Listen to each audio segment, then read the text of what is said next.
لا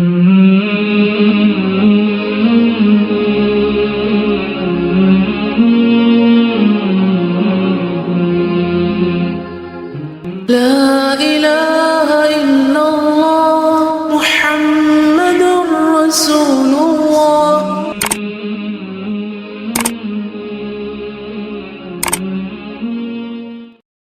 اما بعد فاعوذ باللہ من الشیطان الرجیم بسم اللہ الرحمن الرحیم رب اشرح لی صدری ویسر لی امری واحلل عقدۃ من لسانی یفقہوا قولی اذا سألک عبادی عنی فانی قریب اجیب دعوۃ الداعی اذا دعان فلیستجیبوا لی ولیؤمنوا بی لعلہم یرشدون. اور جب میرے بندے آپ سے میرے بارے میں سوال کریں تو کہہ دیجئے بے شک میں قریب ہوں، میں پکارنے والے کی پکار کا جواب دیتا ہوں. جب وہ مجھے پکارے تو ان کو چاہیے کہ وہ بھی میرا حکم مانیں اور مجھ پر ایمان رکھیں تاکہ وہ ہدایت پا جائیں. سورۃ الممتحنہ. بسم اللہ الرحمن الرحیم. یا ایھا الذین آمنوا لا تتخذوا عدوی وعدوکم اولیاء. اے ایمان والو میرے اور اپنے دشمنوں کو دوست نہ بناؤ. تم ان کی طرف دوستی کا پیغام بھیجتے ہو حالانکہ جو حق تمہارے پاس آیا ہے وہ اس کا انکار کر چکے ہیں. وہ رسول کو اور خود تمہیں بھی اس بنا پر جلا وطن کرتے ہیں کہ تم اپنے رب اللہ پر ایمان لاتے ہو. اب اگر تم میری راہ میں جہاد اور میری رضا کی خاطر نکلے ہو تو خفیہ طور پر انہیں دوستی کا پیغام بھیجتے ہو، حالانکہ جو کچھ تم چھپاتے ہو یا ظاہر کرتے ہو میں اسے خوب جانتا ہوں. اور تم میں سے جو بھی ایسا کام کرے گا وہ سیدھی راہ سے بھٹک گیا. اس سورۃ کریمہ کے ابتدائی حصے کے نزول کا سبب حاطب بن ابی بلتہ کا قصہ تھا. حاطب مہاجرین میں سے تھے، انہیں غزوہ بدر میں شرکت کی سعادت بھی حاصل ہوئی تھی. مکہ میں ان کی اولاد اور مال تھا لیکن وہ قریش میں سے نہیں تھے بلکہ حضرت عثمان کے حلیف تھے. تو جب اہل مکہ نے صلح حدیبیہ والا معاہدہ توڑ دیا تو نبی صلی اللہ علیہ وسلم نے مکہ فتح کرنے کا ارادہ کیا تو مسلمانوں کو جنگ کی تیاری کا حکم دیا اور دعا فرمائی کہ اللہم امی علیہم خبرنا، اللہ انہیں ہمارے حالات سے بے خبر رکھنا. لیکن حاطب بن ابی بلتہ کو فکر ہوئی کہ جب نبی صلی اللہ علیہ وسلم مکہ پہ چڑھائی کریں گے تو کہیں ایسا نہ ہو میرے بال بچے مارے جائیں، کیونکہ باقی لوگ تو قبیلے ان کی حفاظت کریں گے تو میرا تو کوئی ہے نہیں وہاں. تو انہوں نے ایک خط لکھا اور ایک عورت کے ہاتھ مکہ کی طرف بھیج دیا. اس خط میں انہوں نے کفار قریش کو رسول اللہ صلی اللہ علیہ وسلم کے عزم اور ارادے کے بارے میں اطلاع دی تھی کہ یہ احسان اگر وہ اہل مکہ پر کریں گے تو اس کے بدلے میں وہ ان کے بچوں کو بچائیں گے. تو اللہ سبحانہ تعالیٰ نے مسلمانوں پر بڑا فضل فرمایا، رسول اللہ صلی اللہ علیہ وسلم کی دعا کو قبول فرمایا اور اس کے باعث آپ کو مطلع کر دیا اور آپ نے اس عورت کا تعاقب کرایا اور اس سے خط حاصل کر لیا. اور اس پر یہ آیت نازل ہوئی کہ میرے اور اپنے دشمنوں کو دوست نہ بناؤ، اور خاص طور پر اپنی ذاتی وجوہات کی بنا پر. اگر وہ تمہیں پالیں تو تمہارے دشمن بن جائیں اور برے ارادوں سے تم پر دست درازی اور زبان درازی کریں، یعنی تمہارے دشمن تو تمہارے ساتھ کوئی رعایت نہیں کرنا چاہتے اور یہ چاہیں کہ تم پھر کافر بن جاؤ، تمہیں واپس اپنے دین کی طرف لوٹانا چاہیں گے، پرسیکیوٹ کریں گے.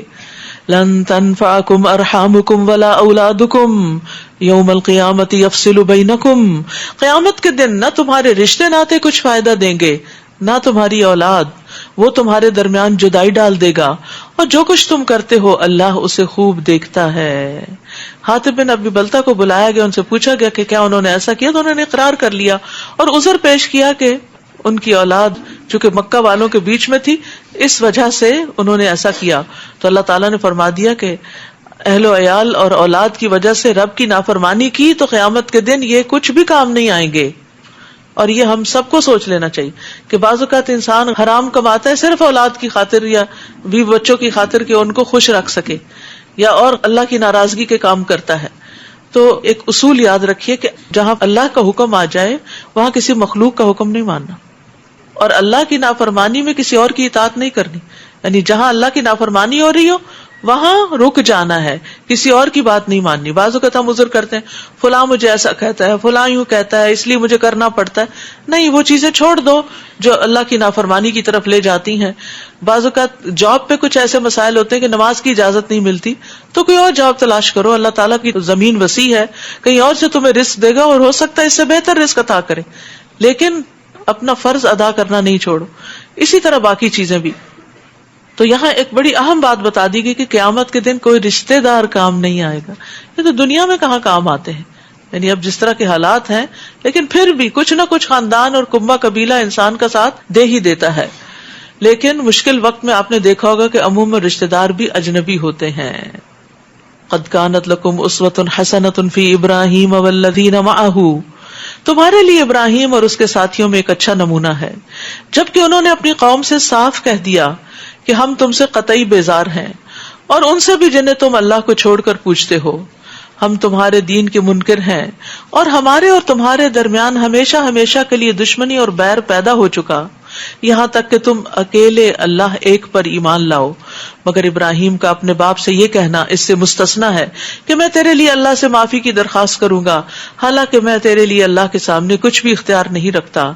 اے ہمارے رب، ہم نے تجھی پر بھروسہ کیا اور تیری ہی طرف رجوع کیا، اور تیری ہی طرف ہمیں لوٹنا ہے. بڑی خوبصورت دعا ہے. ربنا علیک توکلنا والیک انبنا والیک المصیر. ربنا لا تجعلنا فتنة للذین کفروا واغفر لنا ربنا انک انت العزیز الحکیم. اے ہمارے رب، ہمیں کافروں کے لیے آزمائش نہ بنانا، اور اے ہمارے رب ہمیں معاف کر دے، بے شک تو ہی زبردست ہے، حکمت والا ہے. انہی لوگوں میں تمہارے لیے ایک اچھا نمونہ ہے جو اللہ اور آخرت کے دن کی امید رکھتا ہو، اور جو کوئی منہ موڑے تو بلا شبہ اللہ بے نیاز قابل تعریف ہے. عسى اللہ ان یجعل بینکم وبین الذین عادیتم منہم مودہ واللہ قدیر واللہ غفور الرحیم. کچھ بعید نہیں کہ اللہ تمہارے اور ان لوگوں کے درمیان دوستی پیدا کر دے جن سے تم عداوت رکھتے ہو. سکتا ہے اللہ کسی دن ان کو ہدایت دے دے اور وہ مسلمان ہو جائیں اور دشمنیاں ختم ہو جائیں، جیسے کہ ہوا بھی کہ فتح مکہ کے بعد بہت سے لوگ مسلمان ہوئے تھے. اور اللہ بڑی قدرتوں والا ہے، اور وہ بہت بخشنے والا ہے اور رحم کرنے والا ہے. اللہ تمہیں ان لوگوں سے منع نہیں کرتا جو نہ تم سے دین کے بارے میں لڑے، اور نہ ہی تمہیں تمہارے گھروں سے نکالا اس بات سے کہ تم ان سے بھلائی کرو اور ان کے حق میں انصاف کرو. اللہ تو یقیناً انصاف کرنے والوں کو پسند کرتا ہے. اللہ تو تمہیں صرف ان لوگوں سے منع کرتا ہے جنہوں نے دین کے بارے میں تم سے لڑائی کی اور تمہیں تمہارے گھروں سے نکالا اور تمہارے نکالنے میں ایک دوسرے کی مدد کی، اس بات سے کہ تم انہیں دوست بناؤ. یعنی جن کا ماضی یہ رہ چکا ہے کہ ہر موقع پر تمہاری دشمنی کی، تو ان کو دوست کیوں بناتے ہو؟ پھر وہ ڈنگ مار جائیں گے.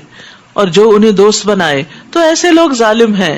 اے ایمان والو، جب تمہارے پاس مومن عورتیں ہجرت کر کے آئیں تو ان کی جانچ پڑتال کر لو، کیا کہ کہیں وہ شوہر سے لڑکے تو نہیں آئیں، کیا دنیاوی مقاصد کے لیے تو مکہ چھوڑ کے نہیں آئیں. اللہ ان کے ایمان کو خوب جانتا ہے.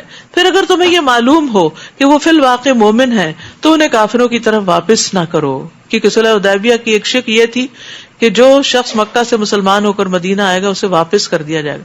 لیکن چونکہ اس میں عورتوں کا کوئی کلیئرلی مینشن نہیں تھا تو اس لیے عورتوں کو واپس نہیں کیا جائے گا.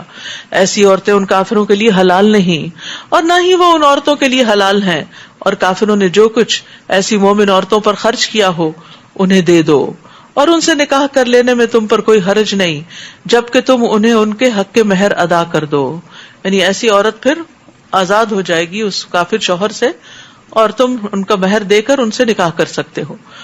اور تم خود بھی کافر عورتوں کو اپنے نکاح میں نہ رکھو، اور جو کچھ تم نے ان پہ خرچ کیا ہے وہ ان کافروں سے مانگ لو، اور جو مہر کافروں نے اپنی مسلمان بیویوں کو دیے تھے وہ ان مسلمانوں سے مانگ لے.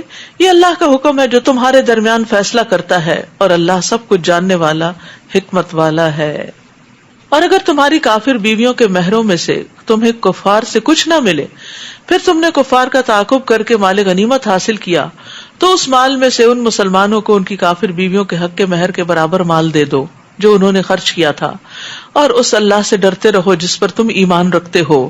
اے نبی، جب تمہارے پاس مومن عورتیں ان امور پر بیعت کرنے آئیں کہ وہ اللہ کے ساتھ کسی چیز کو شریک نہ بنائیں گی، نہ وہ چوری کریں گی، نہ وہ زنا کریں گی، نہ اپنی اولاد کو قتل کریں گی، اپنے ہاتھ اور اپنے پاؤں کے آگے کوئی بہتان گھڑ کے نہ لائیں گی، اور کسی نیک کام میں آپ کی نافرمانی نہ کریں گی، تو آپ ان سے بیعت کر لیجئے۔